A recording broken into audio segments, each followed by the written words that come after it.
Well, hello. How are you doing? That's just great. You want to know a secret?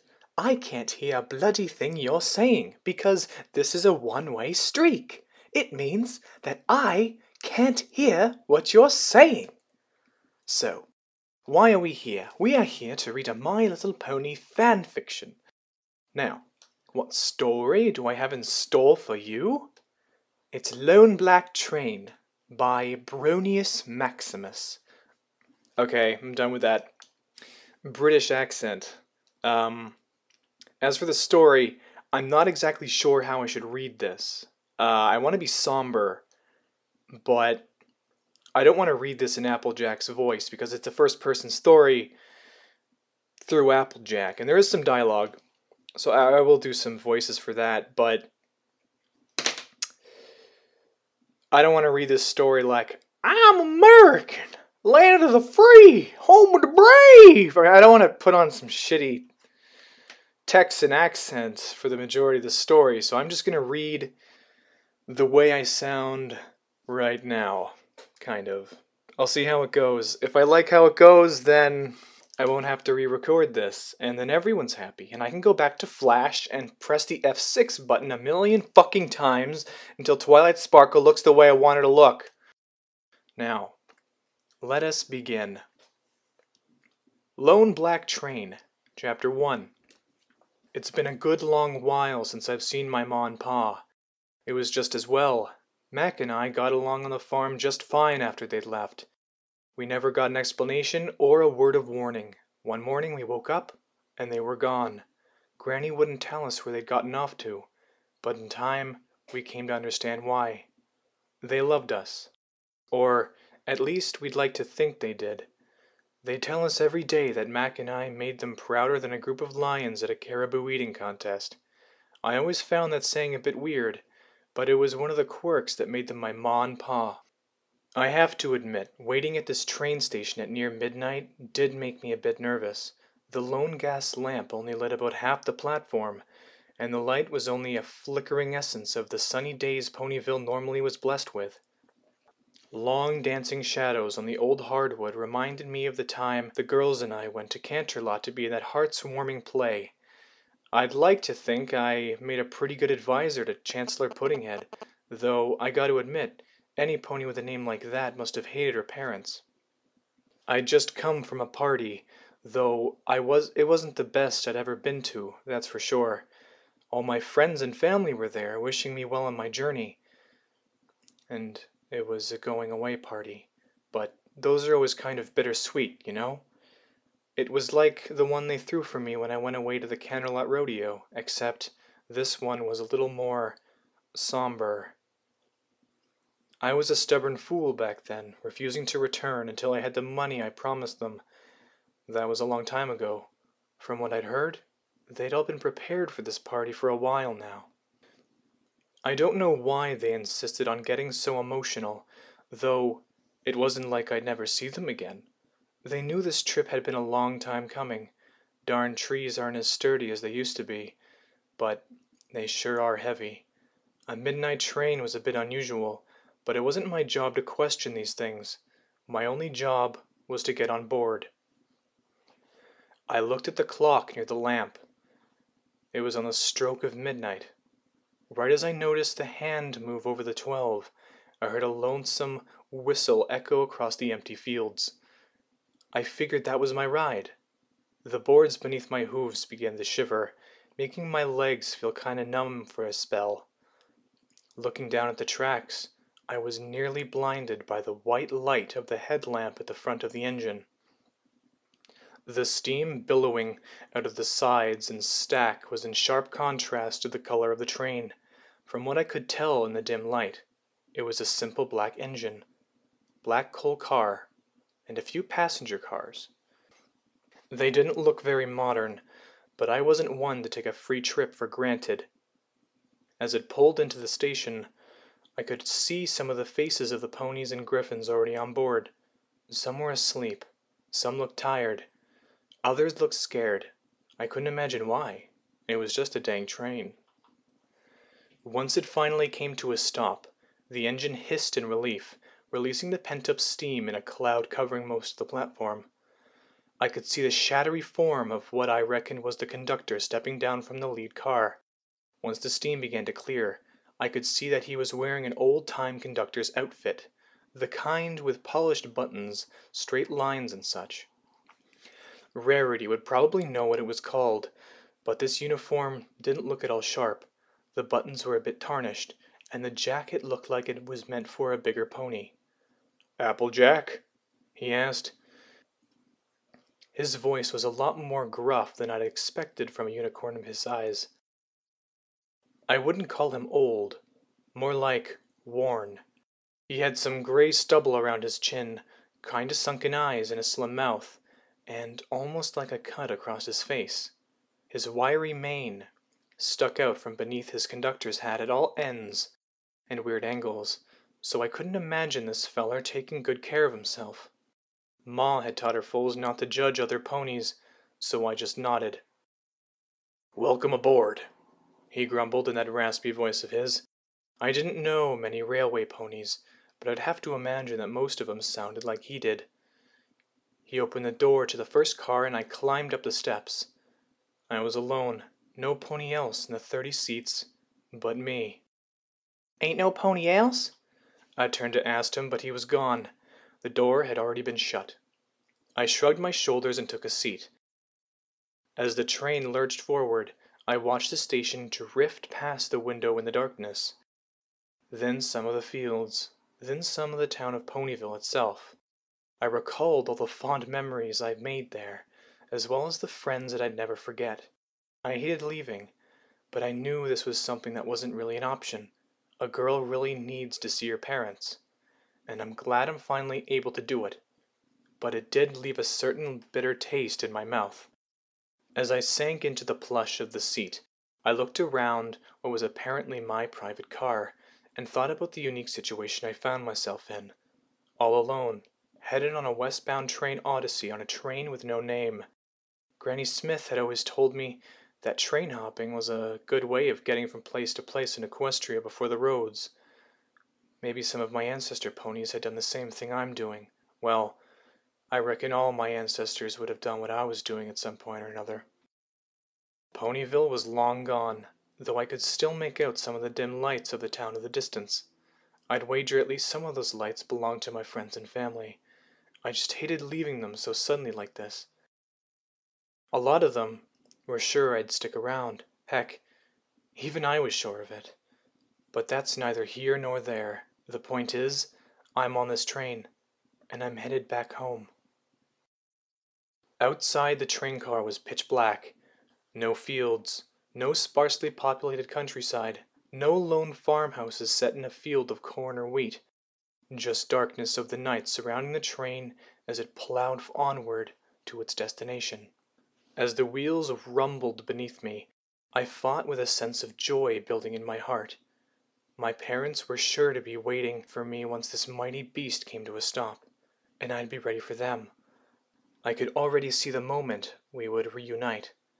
I'd step off the train. They'd be there, just as I remembered them from so long ago. At the same time, I hated that I was the only one of my family that got to go on this trip. I know Mac missed them, and I know Applebloom never even met them, and of course Granny Smith missed her daughter. But that's good. But good Celestia fear and earth ponies like myself don't question the divine. By now, I'm sure Applebloom has finally cried herself to sleep in Mac's bed, and I'd wager Mac's done the same. I hated seeing the anguish on the faces of my friends and family, but I took comfort in the knowledge that I'd see them again. A glimpse of a couple trees outside my window reminded me of one of my closest friends. I remember the first time Rainbow challenged me to that Iron Pony competition. She said she'd miss me the most, and I believed her, but that's RD for you. Always having to be the best at something. I just wonder whose hat she would try to steal every dang day now. Even though she was a dirty cheating pony during that contest, I didn't care. I was just happy to be around her, even though on the outside she was more concerned with winning.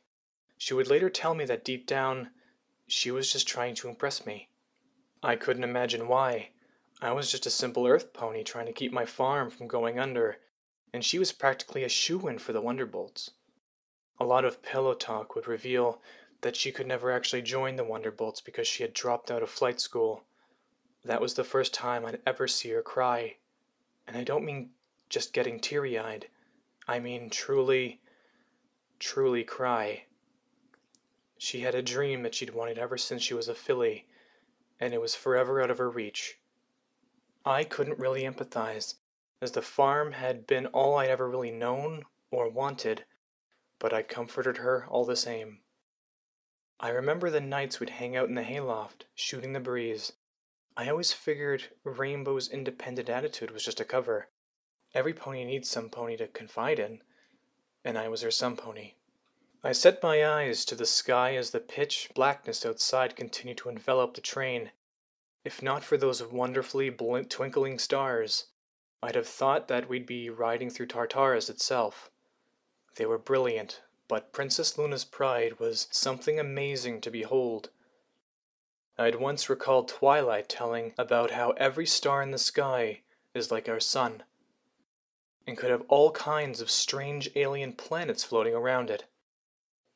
It's hard for a simple earth pony like myself to grasp such an idea, that every star could hold a planet of creatures, looking out into their own night sky and wondering if any other intelligent life was looking back at them. Twilight. One of the friends I'd made in Ponyville. She's the one I'm most concerned about. She is a brilliant unicorn, much smarter than I or any pony else in our hole-in-a-wall town could hope to be. But what she knew in book smarts, sometimes she lacked in common sense. Once, she wandered into the Everfree forest and got herself turned to stone by a cockatrice. All the book learning in the world can't make up for something like that. But she was a good girl, with a good head on her shoulders. The princess was pretty smart to choose her to be her student. I only wished I'd gotten more time to spend with her. I know the farm was my life, but before my parents left, I had other dreams and aspirations. Don't get me wrong, I got my cutie mark because I realized the farm was where I belonged. But that didn't mean I didn't have other interests. As embarrassing as it is for me to admit this, I was never really a good reader. As a matter of fact, Apple Bloom had surpassed me pretty early in her schooling, and I had to give all of her language homework to Mac to avoid embarrassing myself. I wasn't illiterate, but I was darn close. The only other pony who knew about my problem was Twilight. When I first came to her, and she figured out about my little secret, I was so embarrassed. Instead of looking down her nose at me, she offered to help me. She wanted to show me all that I'd been missing out on. Every day, when I could get away from the farm early, I'd head over to her library, and we'd start our lesson. First, we started out with Foal's books. I hated the idea of starting out with something so childish, but she told me that you had to trot before you could gallop. It was hard, and I would get really frustrated and want to quit. I know that ain't like me, but it's Celestia's honest truth. I wanted to quit and go back to the life I knew several times, but she wouldn't let me. Twilight insisted I kept trying, insisting I keep sounding out the troublesome words until I could pronounce them correctly. I always loved her for that. She showed a hard-headed earth pony what persistence could accomplish. The train pulled me out of my memories, beginning to slow. I pressed my cheek against the cold glass, trying to see where we ended up. I looked down and could see no ground, or even the tracks beneath the iron wheels. In the distance, I could see a light. It was just a pinpoint at first, but as we got closer, it grew in intensity and size. I noticed that the platform and the train station had come into view, as daylight seemed to rise out of the darkness, creating a visible line between the darkness we'd come through and the light we were headed towards. The train came to a halt, the steam obscuring any pony waiting at the station from view, though I could make out a few hazy outlines in the cloud. The conductor came up the steps with a clipboard in his magic that he held out in front of him. "Applejack, this is your stop," he said, opening the door for me. "You mean this train goes to more than one place?" I asked. "I mean, How often do you get a chance to ask a question like this? Indeed, but you don't want to know where the line ends. I could tell by his tone he wasn't fooling around.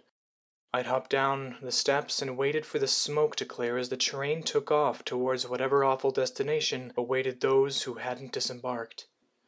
As the steam evaporated, I noticed ponies of all types of clothes, some wearing old Western outfits, some in big poofy dresses, others in still more modern clothes. Applejack? I looked around, hoping my memory of that voice was still reliable. There stood my ma and pa, both overjoyed and a bit teary-eyed to see me. I couldn't hold myself back any longer. I charged straight at them, feeling both their forelegs around me tightly. Words could not begin to describe how much I missed this feeling. I was finally with them. I was finally home. Sugar Cube, we're so sorry you had to come so soon. It's okay, I assured them. I'd always miss my friends, and I'd always long for the day when they would ride the lone black train to be with me. Still, part of me hoped for them. It would be a long time coming. I'm just glad I'm here now. We thought that we'd see Granny Smith before seeing you, darling, my father whispered. Both of my parents still clung to me tightly. So did every pony else, I replied, finally releasing them. Applebloom and Mac were probably feeling pretty down about now, I lamented.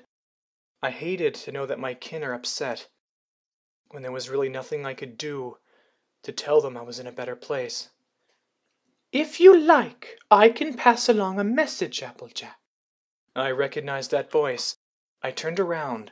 Lo and behold, Princess Celestia was standing right behind us. Princess, but you ain't dead? No, my little pony. I'm very much alive. Communication between planes of existence is not impossible for an alicorn, you know. She smiled. I trust Karen conducted the train smoothly. He did, I answered. Can you tell my friends and family that I love them and that I'm happy, and that for them not to spend much time crying over me? I shall. Know that all the elements miss you more than I can express. I nodded. Thank you, Princess. Tell 'em I miss him too, would you? She smiled softly. With you to watch over them, I'm sure they'll feel better soon enough. Now go, your ancestors await your arrival, she added, opening a brightly lit portal beneath her wing, which all the other ponies on the platform began walking through. Goodbye, Princess, I whispered, a tear falling from my eye. Do not cry because your life is over, Applejack. Smile, because it happened. And there you go. That's it's Lone Black Train. It's a story that I probably read to myself about a year ago. And if you didn't figure out that Applejack died like really early on in this story, you're fucking stupid. That's right, you specifically, you're the fucking retard. Alright, so that's that, and more fan fictions coming soon, so you don't trouble your little head, okay? Alright, goodbye, see you later.